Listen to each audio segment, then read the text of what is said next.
Hey all, welcome to my channel. Hope you all keeping good. இன்றைக்கி நம்ம இந்த வீடியோவில் ஒரு மோல்டட் கிளே யூஸ் பண்ணி ஒரு டிஐஒய் கிராஃப்ட் தான் பார்க்க போகிறோம். ஜெகனோட வெட்டிங் ஆனிவர்சரிக்காக தான் இந்த கிராஃப்ட் பண்ணுறோம். இது வந்து எம்டிஎஃப் போர்டில் ஒரு மோல்டட் கிளே யூஸ் பண்ணி நேம் பிளேட்டு கப்புளோட நேம் பிளேட் மாதிரி பண்ணலாம் அப்படின்னு பிளான் பண்ணியிருக்கேன். வருஷம் ஏதாவது டிஃப்ரெண்ட்டாக ட்ரை பண்ணுவேன். ஸோ இந்த வருஷம் இந்த மாதிரி ட்ரை பண்ணலான்னு சொல்லிட்டு ஒரு ஓவல் ஷேப்பில் உள்ள எம்டிஎஃப் போர்டு எடுத்திருக்கேன். இதில் வந்து ஒரு டெக்ஸ்சர் க்ரியேட் பண்ணிவிட்டு கெஸ்ஸோ ஃபஸ்ட்டு பேஸ் பண்ணிவிட்டு அப்புறம் டெக்ஸ்சர் க்ரியேட் பண்ணிவிட்டு நமக்கு என்ன மாதிரி வேணுமோ அந்த மாதிரி ஃபஸ்ட்டு ட்ரா பண்ணி எடுத்துக்கிறோம் எப்படி நம்ம செய்ய போகிறோன்ட்டு. ஸோ இந்த ட்ரா பண்ணி முடித்ததுக்கப்புறம் இதில் தான் வந்து நம்ம மோல்டட் கிளே யூஸ் பண்ணி ஃபுல்லாகவே வந்து கிராஃப்ட் பண்ண போகிறோம். அடுத்து வந்து மோல்டட் கிளே. இந்த மோல்டட் கிளே வந்து நாங்கள் முன்னாடி பண்ணும்போது லூஸில் வாங்கியிருக்கோம். 25 ரூபீஸாக வாங்கியிருக்கோம். சரி இது கொஞ்சம் நிறைய தேவைப்படும் அப்படின்னு சொல்லிட்டு ஒரு 290 ரூபீஸ்க்கு, ஆக்சுவலி அது 260 ரூபீஸ்க்கு வந்து அமேசானில் இருக்குது, அங்கே தான் வாங்கினது. ஸோ அதை நான் பண்ண ஆரம்பிக்கும் போதே வந்து ஓவியாவுக்கு பயங்கரமாக ஈகர் ஆகிட்டா அவளோட ப்ராஜெக்ட் இப்போ பண்ணுறது அப்படின்னு சொல்லிட்டு. ஸோ நான் பண்ணுறப்போ ஒரு ஐடியா அவளுக்கும் கிடச்சிருச்சு இப்படி தான் பண்ணணும் அப்படின்னு சொல்லிட்டு. நான் பண்ண ஆரம்பிக்கணும் அப்படின்னு திங்ஸ் வாங்கும்போதே வந்து ஓவியாவும் வந்து அவளோட சித்தப்பா பையனுக்கும் வந்து பர்த்டே வருது, தம்பிக்கும் நானும் செய்யணும் அப்படின்னு சொல்லிட்டு இருந்தா.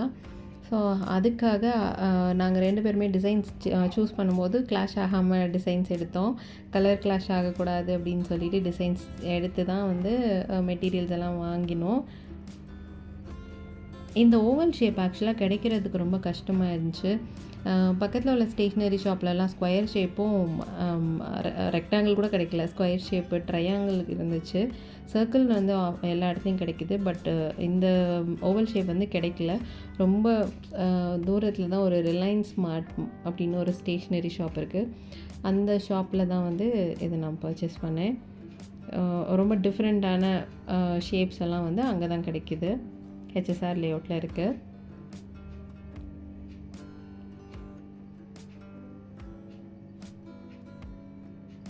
க்ளே யூஸ் பண்ணி நான் அவ்வளோவா ரொம்ப ஒர்க் பண்ணது கிடையாது. பசங்க விளாடுவாங்க, அவங்களோட உட்காந்து விளாண்டு தான் பழக்கம்.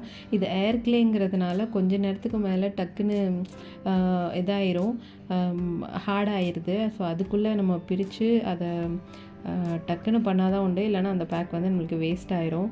ஸோ பண்ணணும்னு டிசைட் பண்ணி உட்காந்துட்டா இந்த ஒர்க் மட்டும்தான் பண்ண முடியும், வேறு எதுவுமே பார்க்க முடியாது.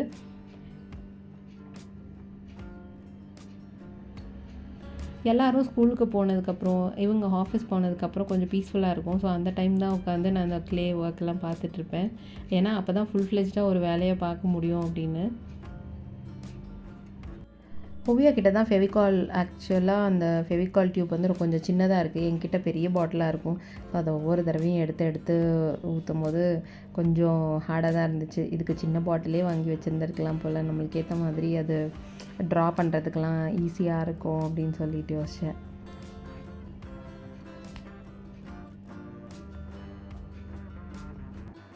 அப்படி இப்படின்னு ஒரு வழியாக வந்து ஷேப்பை கொண்டு வந்தாச்சு, ட்ரீயோட ஷேப்புக்கு எடுத்துகிட்டு வந்தாச்சு.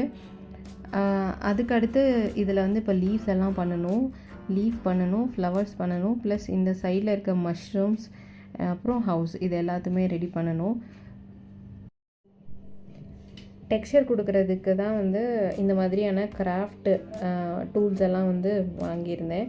இந்த கிராஃப்ட் டூல்ஸ் எல்லாம் என்கிட்ட இன்னொரு செட்டு முன்னாடியே இருந்துச்சு. அது வந்து நான் கேக் செய்கிறப்போ ஃபாண்டன்ட் கேக் செய்கிறதுக்காக யூஸ் பண்ணதெல்லாம் அம்மா வீட்டில் இருக்குது. பட் இப்போது அதெல்லாம் தேடி எடுக்க முடியாதுன்னு சரி இங்கே ஒன்று வாங்கிடலாம் அப்படின்னு சொல்லிட்டு இதை தனியாக இங்கே யூஸ் பண்ணுவோம் ஆக்சசரிஸ் எல்லாத்தையும் சொல்லிட்டு அதுவும் ஒன்று பர்ச்சேஸ் பண்ணியிருந்தேன், ஒரு ஃபுல் செட் ஆஃப் கிராஃப்ட் ஆக்சசரிஸ்னு சொல்லிட்டு. ஸோ இப்போ ஹவுஸ்க்கு மஷ்ரூம் எல்லாமே முடிச்சாச்சு, கம்ப்ளீட் பண்ணியாச்சு. இப்போ லீஃபை தான் வந்து பண்ணணும். இப்போ லீஃப் எப்படி பண்ணணும் அப்படின்னு பார்த்துட்டு அதுக்கான டெக்ஸ்சர்ஸ் எல்லாம் க்ரியேட் பண்ணி வச்சாச்சு.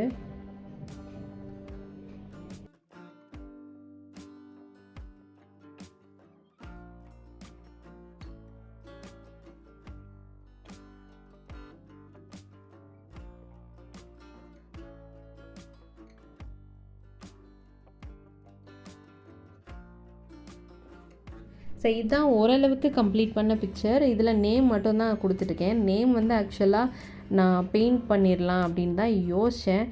பட் என்ன தாட் வந்துச்சுன்னு தெரியல, டக்குன்னு க்ளேலே பண்ணிட்டேன். க்ளேயில் பண்ணது என்ன ஆயிடுச்சு, லெட்டர்ஸ் வந்து எல்லா லெட்டரும் ஈவனாக இல்லாத மாதிரி எனக்கு ஒரு ஃபீல் இருந்துச்சு. ஸோ ஹவுஸ் வந்து கொஞ்சம் மேலே தூக்குனதுனால லாவண்யாவும் கொஞ்சம் மேலேயும் கீழேயுமா தூக்குன மாதிரி ஆயிடுச்சு. ஸோ சரி ஓகே இதே மேனேஜ் பண்ணிக்குவோம் அப்படின்னு சொல்லிட்டு மேனேஜ் பண்ணியாச்சு. ஸோ இப்போ பெயிண்டிங் தான். பெயிண்டிங்கில் லீஃப் பெயிண்ட் பண்ணிவிட்டு அப்புறம் பேர்ட்ஸ் எல்லாம் பெயிண்ட் பண்ணணும். இதெல்லாம் வந்து மக்கள் வீட்டில் இருக்கும்போதே தான் பண்ணேன்.